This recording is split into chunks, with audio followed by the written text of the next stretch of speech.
Good morning students. Now we are going to continue chapter 5 of social change and development in India. In the last video we have discussed about some social movements, we have discussed about ecological movements, and I have explained you in detail about the ecological movement and its reasons and the consequences too. I have asked a question to you कि आप लोगों को मुझे बताना है ऐसा कौन सा कंट्री है नियर ऑस्ट्रेलिया एंड न्यूजीलैंड जो कि क्लाइमेट चेंज और ग्लेशियर मेल्ट होने की वजह से वो कंट्री सबमर्ज हो गया है इन द सी। आप लोगों में से किसी का कमेंट तो मैंने रिसीव नहीं किया, but yes since I am your teacher और मुझे आपको रिप्लाई करना है। So student, name of that country is Kiribati. Kiribati, कई लोग इसको किर्तिबस भी कहते हैं। आप जो प्रोनाउंस करना चाहें अपनी श्रद्धा अनुसार आप प्रोनाउंस करें। आज हम लोग स्टार्ट करने वाले हैं class based movement. Class based movement, class का मतलब क्या होता है स्टूडेंट्स? देखो, class is a social group जिसमें कि सोशो इकोनॉमिक ग्रुप भी हो सकता है, पॉलिटिकल ग्रुप भी हो सकता है, जिसकी मेंबरशिप ओपन रहती है। ये क्लास है। इन ब्रीफ डिटेल हम लोग 11th क्लास में पढ़ चुके हैं। अब क्लास बेस्ड मूवमेंट में इनिशियल 2 मूवमेंट्स के नेम मैं आपको बताने जा रही हूँ जिसको कि हम लोग डिस्कस करेंगे। First movement is farmers movement and another is workers movement. पहला मूवमेंट आपका वर्कर्स मूवमेंट रहेगा और आपका दूसरा मूवमेंट रहेगा फार्मर्स मूवमेंट। क्योंकि इंडिया में वर्कर अवेयरनेस जो है वो थोड़ी लेट आई है, because India is an agrarian country, इस वजह से हम लोग फार्मर्स मूवमेंट को पहले ले रहे हैं। अब फार्मर्स मूवमेंट इंडिया में सिर्फ इंडिपेंडेंस के बाद नहीं हुए हैं, बिफोर इंडिपेंडेंस भी फार्मर मूवमेंट हुए हैं और उनका नेचर बहुत बढ़िया रहा है। मैं आपके साथ सारी चीज़ें एक्सप्लेन करने वाली हूँ। First of all we will discuss about the reasons of farmers movement. Actually students, वापस न्यू और old type of social movement को आप याद रखना। Old type of farmer movements जो थे उनके ऑब्जेक्टिव्स कुछ और थे, जबकि new type of farmer movements जो हैं उनके ऑब्जेक्टिव्स कुछ और हैं। न्यू और ओल्ड को कंपेयर करने के साथ ही आज का मेरा क्वेश्चन रहेगा, आप लोगों को मुझे इन दिनों क्या कोई फार्मर मूवमेंट चल रहा है? First question. And what are the reasons behind that farmers movement which is operating now in India? आप लोगों को मुझे कमेंट बॉक्स में मेंशन करके बताना है। सो स्टूडेंट, हम फार्मर मूवमेंट्स की बात करें तो उसका रीज़न था locality division and specific complaints. जो फार्मर्स थे उनकी कुछ लोकल इश्यूज़ रहा करते थे। अगर कहीं उनके साथ डिस्क्रिमिनेशन हो रहा है तो वो उनका एक बड़ा इशू रहा करता था। कोई टैक्सेस लेवी किए जा रहे हैं उनके ऊपर तो ये उनका रहता था। लेकिन एक दिक्कत ये है कि ऑल ओवर इंडिया में कहीं जनरलाइजेशन नहीं कर सकते हैं कि बिफोर इंडिपेंडेंस और आफ्टर इंडिपेंडेंस इंडिया में जो फार्मर्स मूवमेंट हुए हैं उनमें उनके पीछे सर्टेन कुछ एक रीज़न हो, ऐसा नहीं है। मूवमेंट टू मूवमेंट जो रीजंस हैं वो वैरी करते रहे हैं। बात करें अगर हम लोग इंडिगो मूवमेंट की, इंडिगो प्रोडक्शन के लिए जो मूवमेंट हुआ था उसकी बात करें स्टूडेंट्स, 1959 to 62 मूवमेंट हुआ था। इस मूवमेंट में क्या था ना कि फार्मर्स, अब मूवमेंट क्यों हुआ पहले मैं वो आपको एक्सप्लेन कर दूं, लेटर ऑन हम आगे जाएंगे। एक्चुअली देखो स्टूडेंट्स, इंडिगो जो है ब्रिटिशर्स जब इंडिया में आए तो उन्होंने 2 और 3 जो भी एग्रेरियन प्रोडक्ट्स हैं उन पर अटैक किया और उनका प्रोडक्शन इंक्रीज करना चाहा। First of all T and coffee. T आपको मालूम है इंडिया की टी जो थी बहुत ज़्यादा फेमस थी और दार्जिलिंग की टी तो आज भी बहुत ज़्यादा फेमस है। टी प्रोडक्शन इंक्रीज किया। ओपियम, अफीम, ठीक है, ओपियम का भी उन्होंने प्रोडक्शन इंक्रीज किया। क्यों? क्योंकि लोगों को जब आप ओपियम दोगे वो लोग कंज्यूम करेंगे उस चीज़ को, तो ब्रिटिशर्स जो भी कुछ कर रहे हैं वो अपना रीज़न, अपने विजडम ये सब खो देंगे और ब्रिटिशर्स के अंडर में वो आ जाएंगे। ठीक है, सेकेंड थिंग।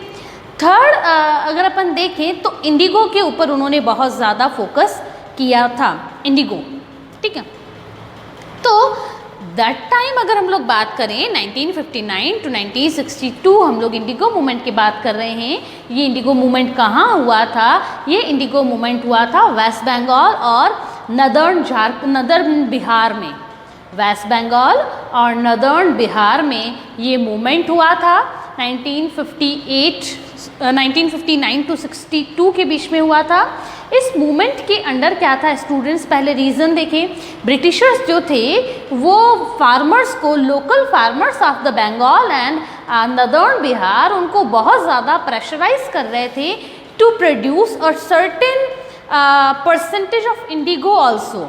अब फार्मर्स जो हैं उनको लग रहा था कि हमको इंडिगो प्रोड्यूस नहीं करनी है, हमको तो अपने दूसरे फूड ग्रेन्स या फिर कोई दूसरे प्रोडक्शन हमको करना है। वो इंटरेस्टेड नहीं थे इंडिगो प्रोड्यूस करने में, लेकिन ब्रिटिशर्स फार्मर को दैट टाइम 1859 टू 62 उनको प्रेशराइज कर रहे थे to produce a certain amount of Indigo.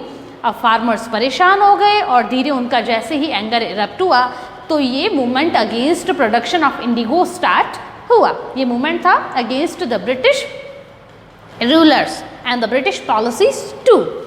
Next is 1857। 1857 में एक और मूवमेंट हुआ, दैट इज डेक्कन मूवमेंट। अब डेक्कन रिवॉल्ट की अगर हम लोग बात करें स्टूडेंट्स, डेक्कन किसको कहते हैं? डेक्कन आपका महाराष्ट्र और कर्नाटका का जो आसपास का रीजन है वो कहलाता है महाराष्ट्र कर्नाटका का रीजन। और थोड़ा सी अपन नीचे और आ जाएं तो केरला साइड का आपका रीजन जो है वो कहलाता है Deccan region, south India basically. तो ये डेक्कन रीजन जो है यहाँ पर भी उनके ऊपर बहुत ज़्यादा टैक्सेस लेवी किए जा रहे थे। डेक्कन एरिया के जो फार्मर्स थे उनके ऊपर हैवी टैक्सेस इम्पोज किए जा रहे थे।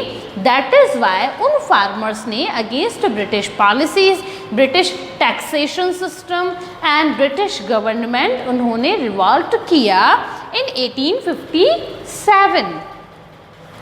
अब स्टूडेंट्स यहाँ से जब हम स्टार्ट करते हैं फ्रॉम 1917-18, तो इस टाइम से जब हम लोग स्टार्ट करने जा रहे हैं तो हुआ ये कि फार्मर्स मूवमेंट जो था as well as the workers movement too, Gandhi ji के इंडिया के आने के बाद जितने भी मूवमेंट थे, सोशल मूवमेंट या फिर पॉलिटिकल मूवमेंट जो थे वो एसोसिएट हो गए विद आवर फ्रीडम स्ट्रगल। तो हमारे जो एक डायकोटोमी होती है of the social reformers and the political reformers, उनके बीच की डायकोटोमी ख़त्म हो गई। और जो रिफॉर्मर्स थे, स्मॉल स्केल जो मूवमेंट करने वाले थे, छोटे फार्मर हो गए, छोटे वर्कर हो गए, उन्होंने अपने आप को एसोसिएट कर दिया विद द फ्रीडम स्ट्रगल और द फ्रीडम मूवमेंट। और इस तरीके से हमारे जो नेशनल लीडर्स थे वो भी लोगों का सपोर्ट गेन करने के लिए, उनमें अवेयरनेस लाने के लिए, उन फार्मर्स और वर्कर्स के इंटरेस्ट को प्रोटेक्ट करने के लिए हमारे national leaders just like Mahatma Gandhi, Champaran movement, Bardoli movement, Sardar Patel, Bardoli movement के अंडर ही वल्लभ भाई पटेल जो थे उनको, जो वहाँ के लोकल्स थे, उन्होंने टाइटल दिया ऑफ सरदार। तो देखो वल्लभ भाई पटेल का जो बहुत फेमस टाइटल है दैट इज सरदार, वो उनको किस मूवमेंट से मिला? From a small scale farmer movement. तो हमारी नेशनल पॉलिटिक्स जो है वो भी इस तरीके के मूवमेंट से एसोसिएट हो गई। कब एसोसिएट हुई? जब महात्मा गांधी साउथ अफ्रीका से अगेन इंडिया आए। अब आपके सामने 2 क्वेश्चंस ये हैं, कौन से ईयर में महात्मा गांधी साउथ इंडिया से इंडिया वापस आए थे, पहली बात। और दूसरी बात ये कि उस दिन को, जो डे भी आप मुझे बताएंगे, डेट एंड ईयर आप लोगों को मुझे बताना है। और आप लोग मुझे ये भी बताएंगे कि उस डेट को हम लोग क्या सेलिब्रेट करते हैं, क्या ओकेज़न, हमने उसको क्या कोई टाइटल दिया है क्या, वो आप लोग मुझे बताएंगे। हाँ, 1917-18 की बात करें तो चंपारण नाम का रीजन, बिहार अगेन, ठीक है। तो बिहार का चंपारण रीजन, वहाँ चंपारण रीजन में जो फार्मर्स थे उनके ऊपर टैक्सेस इम्पोज किए जा रहे थे, हैवी टैक्सेस इम्पोज किए जा रहे थे। उनको certain percent of their production British government को देने के लिए उनको फोर्स किया जा रहा था, प्रेशराइज किया जा रहा था कि आपने ये जो प्रोडक्शन किया है उसका सर्टेन परसेंटेज जो है वो फार्मर्स को देना होगा to the local revenue collector. तो फार्मर्स ने मना कर दिया कि हम नहीं देंगे। इनिशियली उनकी बात कोई नहीं मान रहा था। महात्मा गांधी भी नए नए आए थे और बहुत ज़्यादा फेमस पर्सनालिटी थे, क्योंकि साउथ अफ्रीका में महात्मा गांधी ने रिफॉर्म्स किए थे, बहुत सारे अच्छे रिफॉर्म्स किए थे। तो राजकुमार शुक्ल नाम के एक पर्सन थे, राजकुमार शुक्ल। उन राजकुमार शुक्ल ने महात्मा गांधी को इनवाइट किया फॉर चंपारण मूवमेंट कि आप चंपारण भी आइए महात्मा गांधी जी। इवन तो उनको महात्मा दैट टाइम टाइटल नहीं मिला था, he was only Mohandas Karamchand Gandhi, ठीक है। तो गांधी जी को उन्होंने राजकुमार शुक्ल ने इनवाइट किया चंपारण में, और महात्मा गांधी वहाँ पे बैठे रहे कि नहीं, मैं फार्मर्स के इंटरेस्ट को प्रोटेक्ट करूँगा और मैं ब्रिटिश गवर्नमेंट के आगे सरेंडर नहीं करूँगा। इनिशियली ब्रिटिश गवर्नमेंट जो थी उसने ज़्यादा ध्यान नहीं दिया, लेकिन महात्मा गांधी भी फर्मली डिटरमाइंड थे और महात्मा गांधी ने धमकी दे दी कि अगर आपने टेक्निकलिटी देखना स्टूडेंट्स, बहुत इम्पॉर्टेंट चीज़ है जो इवन पब्लिक सर्विस एग्जामिनेशन में भी इस चीज़ को नोटिस नहीं करते हैं लोग कि महात्मा गांधी ने दैट टाइम उनको थ्रेट दे दिया, ओपन थ्रेट, कि मैं सत्याग्रह कर लूँगा। और सत्याग्रह क्योंकि सक्सेसफुल रहा था इन साउथ अफ्रीका, तो विदेशों में जाके जब सक्सेसफुल एक्सपेरिमेंट कर चुके थे महात्मा गांधी, तो ये तो अपना देश है, स्वदेश है। तो महात्मा गांधी ने फिर सत्याग्रह के लिए उनको ओपन थ्रेट दे दिया, वार्निंग दे दी। और वार्निंग दे दी महात्मा गांधी ने सत्याग्रह की, तो वहाँ के जो लोकल लीडर्स थे, ब्रिटिश लीडर्स की मैं बात कर रही हूँ, उन्होंने सरेंडर किया और फिर थोड़ा सी उन्होंने रिलैक्सेशन दिया। इसका मतलब ये नहीं है कि टैक्सेस कम्प्लीटली ख़त्म हो गए, ऐसा नहीं था।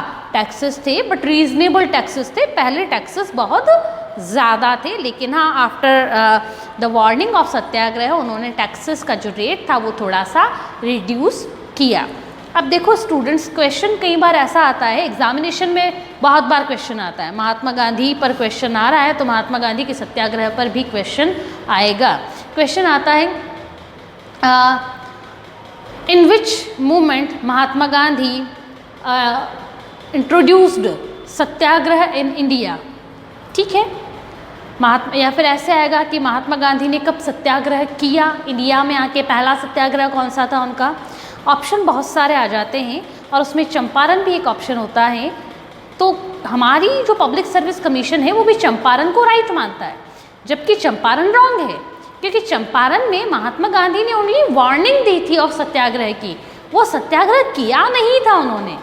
सत्याग्रह तो उन्होंने लेटर ऑन जो दूसरे मूवमेंट्स हुए थे वहाँ किया था। पर ठीक है, पीएससी जो मानती है हमको भी नौकरी चाहिए, तो हम भी गलत को सही मानेंगे। Next is revolt against British government. 1920 में अगेंस्ट ब्रिटिश गवर्नमेंट दूसरा रिवॉल्ट हुआ, ये भी फार्मर मूवमेंट था, और ये फार्मर मूवमेंट जो है वो भी हैवी टैक्सेस इम्पोज करने के कारण ही हुआ था।